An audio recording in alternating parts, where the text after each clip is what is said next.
Olá, caros amigos, caras amigas do nosso canal Esclarecimento. Meu nome é Ricardo Carvalho e venho pedir para você, se você assim quiser, dê um like no nosso vídeo, se inscreva no nosso canal e compartilhe o nosso conteúdo. Se você quiser, claro. Mas o nosso conteúdo de hoje é um elemento muito importante, sobretudo nesse tempo, e é sempre bom trazer a história para o agora, porque sempre tem meios de você fazer relações com o mundo do passado, com aquilo que vivemos presentemente, aqui, agora, no presente, é claro. E um dos elementos é a Reforma Protestante. Nesse tempo, sobretudo no Brasil, em que vivemos um certo fundamentalismo, em que vemos novamente a tentativa de você misturar aquilo que o iluminismo separou, que é justamente a ideia da separação de Estado e Igreja. Isso começa efetivamente com a Reforma Protestante, quando vemos políticos falando, olha, Deus acima de tudo. Políticos que deveriam fazer da religião um elemento próprio da sua vida subjetiva e não do seu domínio sobre a sociedade. É importante nós revisitarmos aquilo que foi a Reforma Protestante.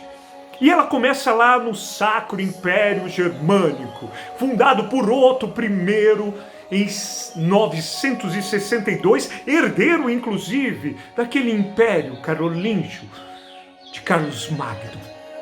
Sim, ali na Saxônia, aquilo que seria hoje a Alemanha, que era repartida em pequenos principados, territórios quase que retalhados, mas que todos se submetiam ao grande Carlos V. Ele era o grande imperador do Império, do Sacro Império Germânico Romano, que tem o seu fim quando o nosso queridinho Napoleão, o pequeno Napoleão, começa a meter as suas mãos pela Europa ali no início do século XIX. Mas isso não é o nosso papo de agora. Bom, na verdade a reforma já vinha. John Wycliffe, John Hus, John Wycliffe na Inglaterra, John Hus na Bavária, já havia alimentado ali elementos de um questionamento à ordem católica romana, porque já percebia a corrupção do clero, aquele cristianismo das primeiras comunidades fundadas por Jesus já havia se dissolvido quase que completamente.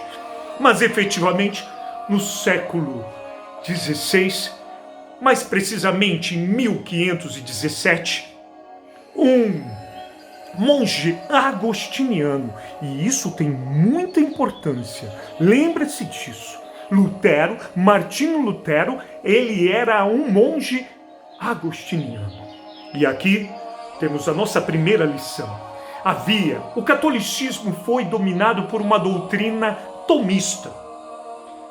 São Tomás de Aquino, ele colhe um pouco do pensamento de Aristóteles, que colocava a ideia do cosmos, portanto que a prática tinha um elemento fundamental. E Tomás de Aquino também busca na fonte do livro de Tiago, da Bíblia, porque Tiago dizia, e você pode ir lá buscar, vê se leia a Bíblia, criatura. Está lá, fé sem obras são mortas. Uma fé que não se materializa em ações não tem efeito. Portanto, o tomismo ele vai valorizar a fé tem que se materializar em obras, a fé tem que se materializar em atos de caridade, a fé tem que se materializar em atos de indulgência. E isso serviu muito bem para Leão X, Leão X, que estava querendo construir a grande Catedral de São Pedro em Roma e estava precisando de grana. Então, se você tem algum parente que morreu e esteja no purgatório, talvez você imagine que ele esteja, Coloca um dinheirinho no gasofilaço, faça a obra e tenha fé que o Papa o retirará do purgatório e o levará para o céu. E você também, fica sabendo, você pode ter também um lugarzinho no céu. Portanto, o tomismo estava pautado e a Igreja Católica manipulou isso porque, olha, eu vendo indulgências. Você tem que fazer uma obrinha para o Senhor, cara pálida, para herdar o reino dos céus.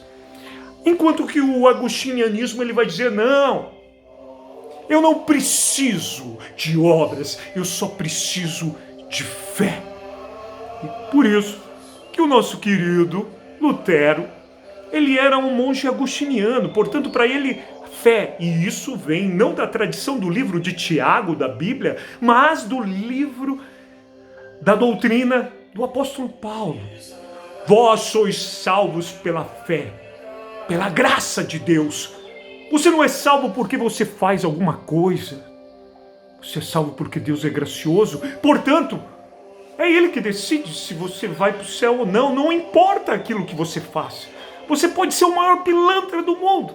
E no final das contas, Deus, pela graça e pela sua fé. Não, você não pode fazer nada.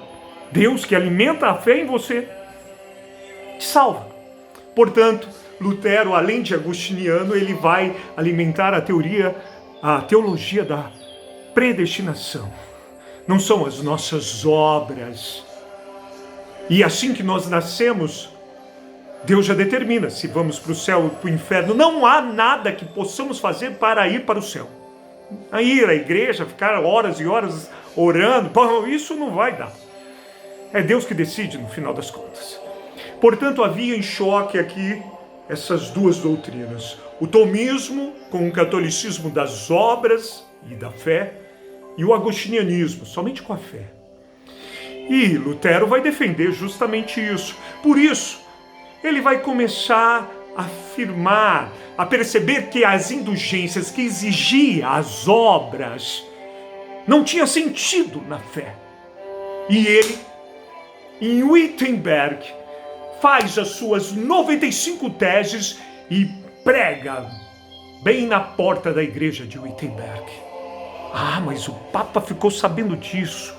Ah, este monge porco, questionando a minha doutrina. Eu sou o Papa, eu sou infalível.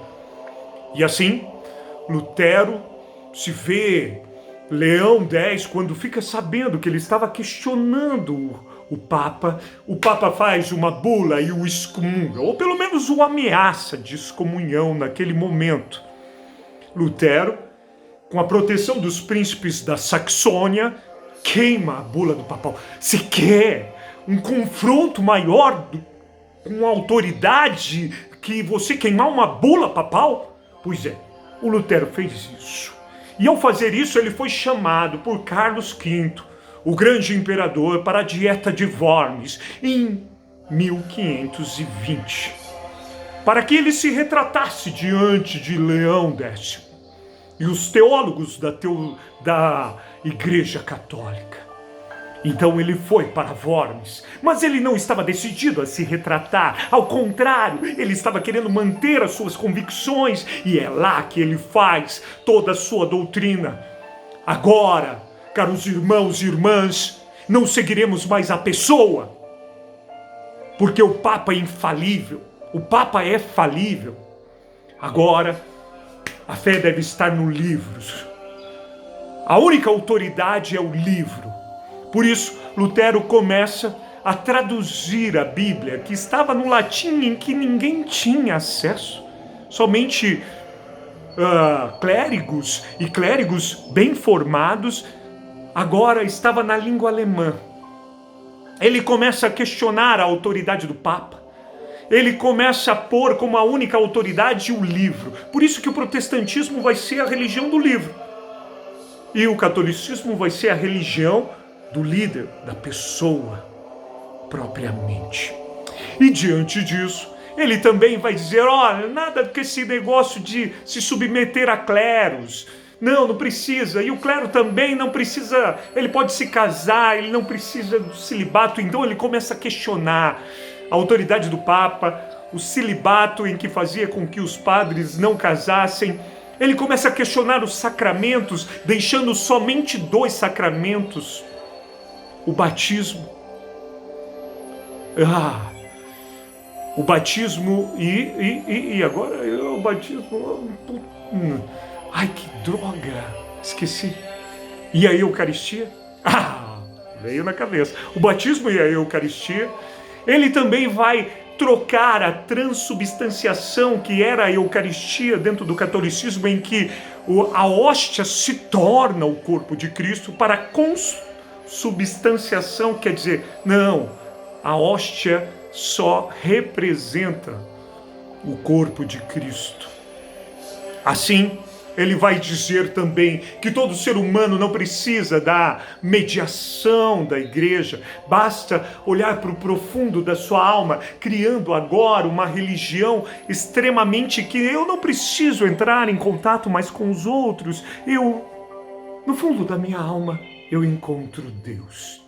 Assim, com essas doutrinas, ele estabelece aquilo que vai ser o núcleo do luteranismo, questionando o tomismo, e vai fundamentar a nova religião, o protestantismo luterano propriamente.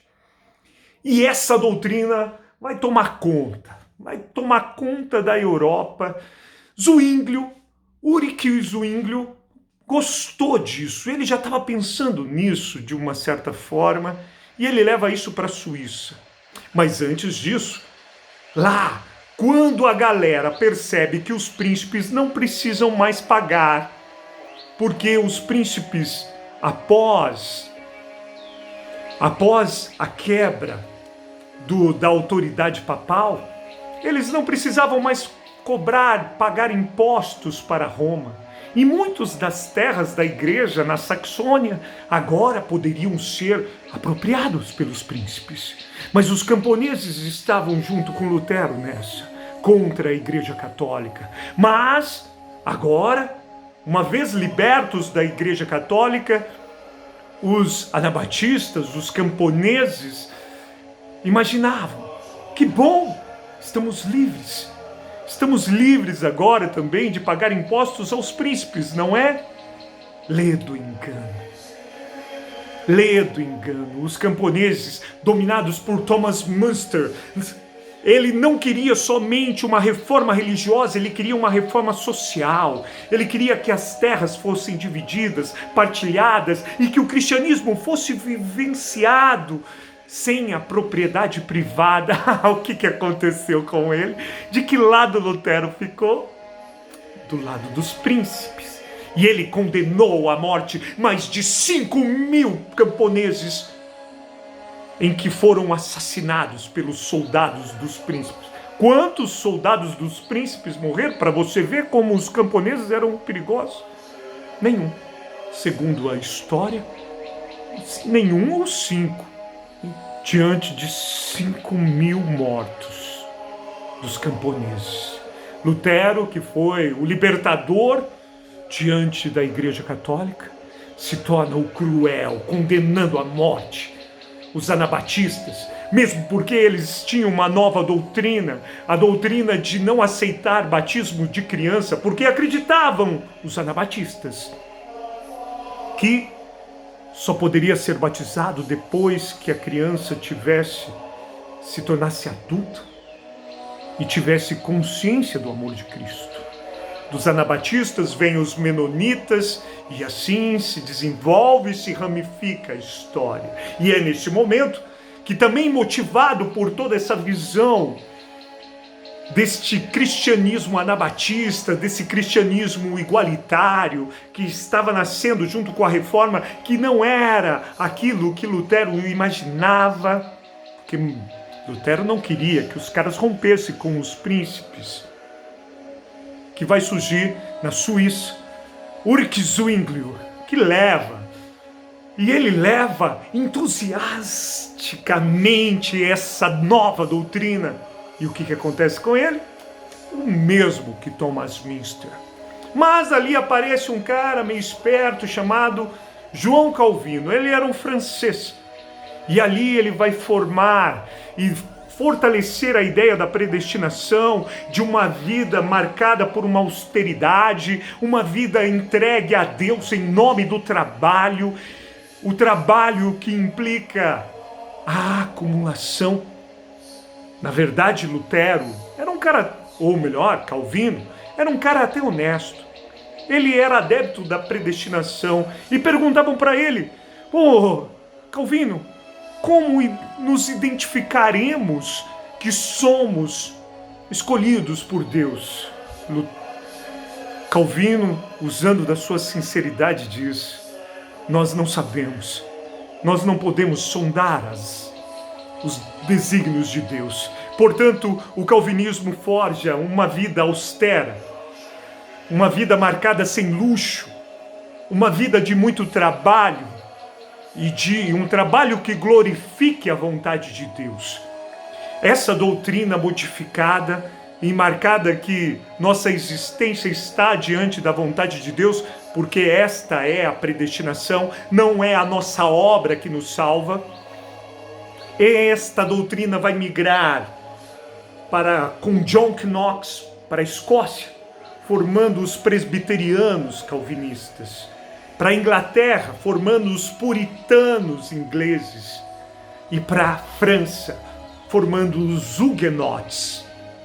Os huguenotes são calvinistas franceses, os presbiterianos são calvinistas escoceses, e os puritanos são os calvinistas ingleses. Os puritanos, eles queriam alguma marca de identidade para dizer que Deus predestinou alguém. E eles vão escolher, marcado por essa ideia do trabalho, da austeridade, em devoção a Deus, os puritanos vão dizer: quanto mais bens materiais tivermos, mais será o sinal de que Deus nos predestinou ao céu.